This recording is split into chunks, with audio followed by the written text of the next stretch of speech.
Hello friends, welcome to Automart. ఈరోజు మేము ముందుకు తీసుకొచ్చాము Tata Tigor express TEV taxi అండి. ఇది ఆటోమేటిక్ ట్రాన్స్మిషన్, నవంబర్ 2023 మోడల్ అండి. జనవరి 2024 రిజిస్ట్రేషన్.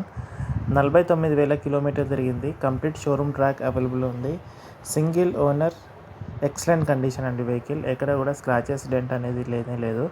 టైర్స్ కండిషన్ చాలా అద్భుతంగా ఉన్నాయి. ఇన్సూరెన్స్ మాత్రం ఎక్స్పైర్ అయిపోయింది. ఈ వెహికల్ వచ్చేసి హైదరాబాద్లో అవైలబుల్గా ఉంది. 49,000 కిలోమీటర్లు తిరిగింది ఈ వెహికల్. ఇంటీరియర్ పరంగా వెహికల్ చాలా అద్భుతంగా నీట్గా ఉంది. ఒకవేళ ఎవరైనా ఇంట్రెస్ట్ ఉన్నట్టయితే కింద డిస్క్రిప్షన్లో నంబర్ పెడతా, నంబర్ కాంటాక్ట్ చేయగలరు. Thank you for watching.